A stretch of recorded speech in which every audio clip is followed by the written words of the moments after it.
તો ક્યાં ક્યાં વરસાદ પડશે તે પણ અમે આપને જણાવી દઈએ। 22 જિલ્લાના લોકો આજે અલર્ટ પર છે। કયા કયા જિલ્લા છે જ્યાં ભારે વરસાદની આગાહી છે? તો રેડ અત્યારે સિગ્નલ ક્યાંય નથી આપવામાં આવ્યું, માટે રેડ અલર્ટ નથી, પરંતુ ઓરેન્જ અને યલો અલર્ટ છે। તેમાં પણ અતિ ભારે વરસાદની શક્યતા, જ્યાં આપને ઓરેન્જ કલર જોવા મળી રહ્યો છે, એટલે કે દક્ષિણ સૌરાષ્ટ્ર અને દક્ષિણ ગુજરાતના વિસ્તારો તેમાં આવરી લેવામાં આવ્યા છે। તેમાં વલસાડ, નવસારી, ડાંગ, તાપી, સુરત, ભરૂચ, નર્મદા, ભાવનગર, અમરેલી, ગીર સોમનાથ, જૂનાગઢ, રાજકોટ અને પોરબંદર આ વિસ્તારોમાં અતિ ભારે વરસાદ થઈ શકે છે। 4 ઇંચ અથવા તો તેનાથી પણ વધુ વરસાદ અહીંયા ખાબકી શકે છે। હવે ભારે વરસાદ 2.5 થી 4 ઇંચ જેટલો વરસાદ ક્યાં થશે? જ્યાં આપણે યલો કલર જોવા મળી રહ્યો છે, એટલે કે છોટાઉદેપુર, વડોદરા, આણંદ, અમદાવાદ, બોટાદ, સુરેન્દ્રનગર, મોરબી, જામનગર અને દ્વારકા, જ્યાં યલો કલર છે ત્યાં લગભગ 2.5 થી 4 ઇંચ જેટલો વરસાદ થશે। અને બાકી જ્યાં આપણે સફેદ કલર જોવા મળી રહ્યો છે,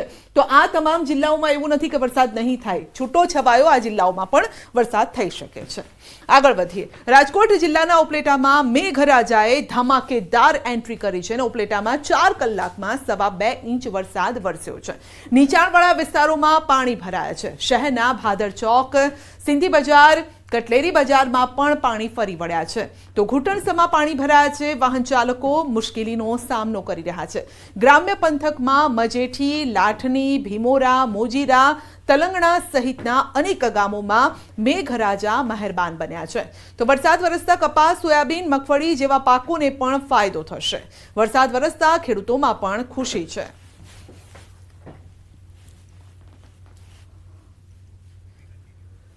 તો અમરેલીના ખાંભા પંથકમાં જામ્યો છે વરસાદી માહોલ। ખાંભા શહેર તેમજ ગ્રામ્ય વિસ્તારોમાં વરસાદ, સરાકડિયા, નાનુડી સહિતના ગામોમાં વરસાદ છે। વરસાદ થતા ખેડૂતોમાં ખુશીનો માહોલ છવાયો છે।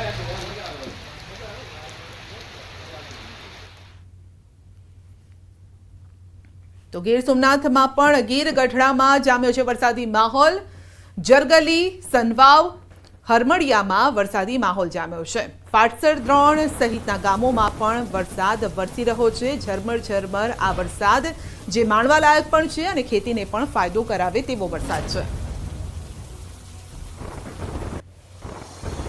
મધ્ય ગુજરાતમાં જામ્યો વરસાદી માહોલ। પંચમહાલ, હાલોલ તાલુકામાં વરસાદી માહોલ છે। વહેલી સવારથી વાદળછાયું વાતાવરણ હતું। અરાદ, કંજરી, બાસ્કા, ગોપીપુરા સહિતના ગામોમાં વરસાદ વરસ્યો છે, તો રસ્તા પરથી જાણે કે નદી વહેતી હોય તેવા દ્રશ્યો સર્જાયા છે। તો ગ્રામ્ય વિસ્તારમાં વરસાદથી ખેડૂતો પણ ખુશ છે। સુરત શહેરમાં જામ્યો છે વરસાદી માહોલ। કતારગામ, વરાછા, ડભોલીમાં વરસાદ છે। રાંદેર, જહાંગીરપુરા, અમરોલી વિસ્તારમાં પણ વરસાદ છે। ડભોલી વિસ્તારમાં મુખ્ય માર્ગો પર પાણી ભરાયા છે। કતારગામ, ગોટાલાવાડી ટેનામેન્ટ નજીક મુખ્ય રોડ પર પાણી ફરી વળ્યા છે। રસ્તા પર પાણી ભરાતા વાહન ચાલકોને પણ ભારે હાલાકી ભોગવવાનો વારો આવ્યો છે।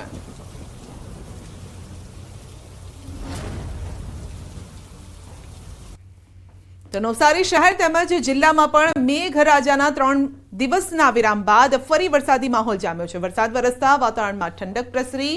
મેઘરાજાના વિરામથી જે ડાંગરના પાક સુકાઈ ગયા હતા, વરસાદ વરસતા ખેડૂતોને હાશકારો થયો છે। નવસારીના કાંઠા વિસ્તારમાં પણ વરસાદ શરૂ થતા વહીવટીતંત્ર કાંઠાના વિસ્તારો પર સતત નજર રાખી રહ્યું છે। વરસાદના પગલે વહીવટીતંત્ર પણ અલર્ટ મોડ પર છે। 3 દિવસના વિરામ બાદ દક્ષિણ ગુજરાત સહિત નવસારી જિલ્લામાં વરસાદ વરસવાનું ફરી શરૂઆત થઈ ગયું છે। જે રીતના હવામાન વિભાગ દ્વારા આજે નવસારી જિલ્લામાં વરસાદને લઈને એલર્ટ આપવામાં આવ્યું હતું, એ જ પ્રમાણે આજે વહેલી સવારથી ફરી 3 દિવસના વિરામ બાદ વરસાદ વરસવાનું શરૂ થઈ ગયું છે। પરંતુ ખાસ કરીને જો વાત કરવામાં આવે તો નવસારી જિલ્લાના જલાલપોર તાલુકા, ગણદેવી, નવસારી શહેર સહિતના વિસ્તારોમાં વહેલી સવારથી ધેમાર વરસાદ વરસી રહ્યો છે અને કાંઠા વિસ્તારના એટલે કે દરિયા કિનારાના વિસ્તારોમાં ભારે પવન સાથે વરસાદ વરસવાની શરૂઆત થઈ ચૂકી છે। આજે નવસારી જિલ્લામાં વરસાદને લઈને એલર્ટ આપવામાં આવ્યું હતું અને વહેલી સવારથી ફરી વરસાદી માહોલ બનતા વાતાવરણમાં ફરી ઠંડક પસરી છે। અને જે રીતના વહેલી સવારથી વરસાદ વરસી રહ્યો છે અને કાંઠા વિસ્તારોમાં ભારે પવન સાથે વરસાદ વરસવાની શરૂઆત થતાં ફરી વહીવટી તંત્ર પણ તમામ જે નદીઓની સ્થિતિ છે એના પર બાદ નજર લગાવીને બેઠું છે। એટલા માટે કે જો ઉપરવાસમાં પણ વરસાદ વરસે તો તમામ જે સ્થિતિઓ છે એ સ્થિતિઓ પર વહીવટી તંત્રની સતત નજર છે। ભાવિન પટેલ, ન્યૂઝ 18 ગુજરાતી, નવસારી। તો બનાસકાંઠાના ધાનેરાના બોર્ડર વિસ્તારના ગામડાઓમાં શરૂ થયો છે વરસાદ. અસહ્ય ઉકળાટ બાદ ધોધમાર વરસાદની શરૂઆત થઈ છે. વાછોલ, બોર્ડર, બાપલા, કુંડી સહિતના ગ્રામ્ય વિસ્તારોમાં ધોધમાર વરસાદ છે. મગફળી, બાજરી, જુવાર સહિતના વાવણી કરેલા પાકને ફાયદો થશે. ધોધમાર વરસાદની શરૂઆતથી ધરતીપુત્રો ખુશખુશાલ છે.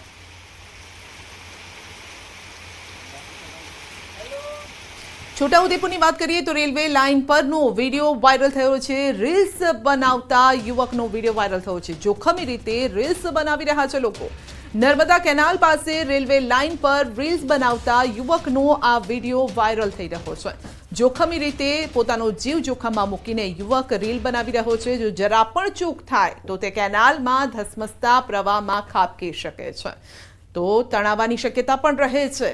પરંતુ જીવ કરતા રીલ્સ વધારે તેમના માટે અગત્યની હોય તેમ લાગી રહ્યું છે. તો નીચે પાણી વહી રહ્યું છે અને ઉપર તેઓ રીલ્સ બનાવી રહ્યા છે. મોરબીમાં દારૂબંધીના ધજાગરા ઉડાડતો વિડીયો વાયરલ થયો છે. હાથમાં દારૂની પોટલી લઈ ફરતો વ્યક્તિ દેખાઈ રહ્યો છે. જાહેર રસ્તા પર દારૂ સાથે બેખૌફ ફરતો વ્યક્તિ દેખાય છે. પીપળી જેતપર રોડ પરનો વિડીયો છે. સ્થાનિક પોલીસની કામગીરી પર સવાલ ઉઠ્યા છે. ન્યૂઝ 18 ગુજરાતી જો કે આ વિડીયોની પુષ્ટિ નથી કરતું, પરંતુ આ વિડીયો વાયરલ થઈ રહ્યો છે અને હાથમાં દારૂની પોટલી છે. ખુલ્લેઆમ દારૂ લઈને ફરતો આ યુવક દેખાઈ રહ્યો છે. આસપાસથી વાહનો પણ પસાર થઈ રહ્યા છે, પરંતુ કોઈની નજર તેના પર નથી પડી રહી, ન તો પોલીસની ન સામાન્ય લોકોની. મોરબીમાં બેકાબુ પિકઅપે ગાયને લીધી છે અડફેટે. નવા બસ સ્ટેશન નજીક સર્જાયો અકસ્માત.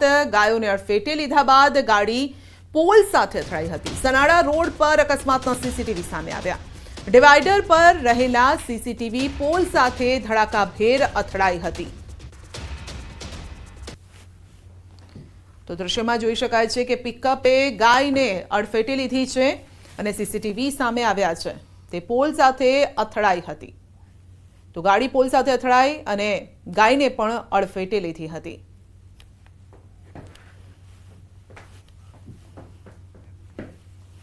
આણંદમાં વીજ કરંટ લાગતા વૃદ્ધ પતિ પત્નીનું મોત થયું છે. તો આંકલાવ સ્ટેશન વિસ્તારમાં વૃદ્ધ દંપતીને લાગ્યો કરંટ. પતરાવાળી છત પર લોખંડની સીડી મૂકી ચડવા જતા વીજ કરંટ લાગ્યો. પતિને બચાવવા ગયેલા વૃદ્ધાને પણ કરંટ લાગતા બંનેના ઘટના સ્થળે મોત નીપજ્યા. પોલીસ અને વીજ કર્મીઓએ સ્થળ પર પહોંચીને તપાસ પણ હાથ ધરી છે. સાબરકાંઠાના સાબર ડેરીમાં ગોઠવાયો પોલીસ બંદોબસ્ત. પશુપાલકો અને ધારાસભ્ય રજૂઆત માટે પહોંચે તે પહેલા જ પોલીસ બંદોબસ્ત ગોઠવાયો છે. ડેરીએ જાહેર કરેલા નવા ભાવ ફેરને લઈ પશુપાલકો રજૂઆત કરશે. બાયડના ધારાસભ્ય ધવલસિંહ ઝાલાની આગેવાનીમાં પહોંચશે અને ડેરીના મુખ્ય દરવાજા પર ખડકી દેવાયો છે પોલીસ બંદોબસ્ત.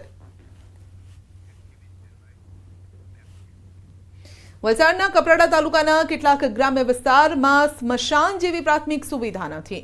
તો બારપુડા ગામમાં છતવાળી પાકી સ્મશાન ભૂમિ ન હોવાથી લોકો વરસાદ વચ્ચે ખુલ્લામાં જ અગ્નિ સંસ્કાર કરવા મજબૂર છે.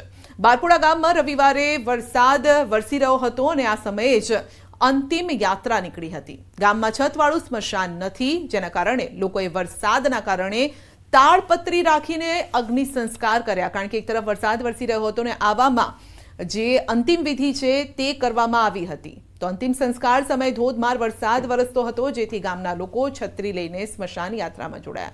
ગ્રામજનોએ તાળપત્રીના સહારે અંતિમ સંસ્કાર કર્યા. ગ્રામજનોને ચોમાસામાં ભારે હાલાકીનો સામનો કરવો પડે છે. ગામમાં છતવાળા સ્મશાન ગૃહની માંગ ઉઠી છે. બારપુરા ગામ એટલું મોટું ગામ છે કે 5 જેટલી સ્મશાન ભૂમિઓ છે. તો 5 જેટલી સ્મશાન ભૂમિ છે, તો એક પણ સ્મશાન ભૂમિને ઉપર છત જેવી કંઈ બનાવવામાં આવ્યું નથી, કે સ્મશાન ભૂમિ બનાવવામાં આવ્યું નથી, ત્યાં રસ્તાઓ નથી. બનાસકાંઠાના જડિયાળીથી લાખણીને જોડતા રોડ પર બાવળનું સામ્રાજ્ય જોવા મળ્યું છે. આ બાવળના કારણે સ્થાનિક લોકો અને વાહન ચાલકો પરેશાન થઈ રહ્યા છે. જડિયાળી, ધાણા, નોદલા, ધુણસોલ સહિત 25થી વધુ ગામને જોડતા રોડ ઉપર બાવળ ઘેરાઈ ગયા છે. જોકે સ્થાનિકો દ્વારા અનેકવાર રજૂઆત કરવા છતાં માર્ગ અને મકાન વિભાગે કોઈ જ નક્કર કામગીરી નથી કરી। અહીંથી પસાર થતી એસટી બસ સહિતના વાહન ચાલકો ડેલી આ કાંટાળા બાવળનો ભોગ બને છે।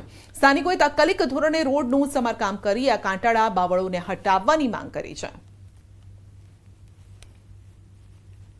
અહીંયા જડિયાલીથી ઘાણાથી 20-25 ગામડા આગળ જોડતો રસ્તો છે અને બાવળાના કારણે બહુ તકલીફો પડે છે। નાના વાહનોવાળાને, મોટા વાહનોને અને બસવાળાને વારે ઘડીએ ઊભું રહેવું પડે છે અને આગળ સાઈડ દેવી જેવી જગ્યા નથી। આ બાવળના કારણે ગાડી ચલાવવામાં સૌથી વધારે તકલીફ પડી રહી છે, કેમ કે બાવળના કારણે આ મેઇન ગ્લાસ ફૂટવાની શક્યતા વધી જાય છે, અકસ્માતની શક્યતા વધી જાય છે। સામેથી આવતી ગાડીઓના કારણે ગાડી પણ બહુ જ ઘસાય છે, અંદર વિદ્યાર્થીઓ હોય, કાંટાઓ આવે, આ તે બધું બાવળો કાપવા માટે પણ જાણ કરેલી છે, તો થોડા બાવળ કપાય, હજુ થોડા કઢાવવાની જરૂર છે। અહીંયા જડિયાલીથી ઘાણાથી 20-25 ગામડા આગળ જોડતો રસ્તો છે અને બાવળાના કારણે બહુ તકલીફો પડે છે। નાના વાહનોવાળાને, મોટા વાહનોને અને બસવાળાને વારે ઘડીએ ઊભું રહેવું પડે છે અને આગળ સાઈડ દેવી જેવી જગ્યા નથી।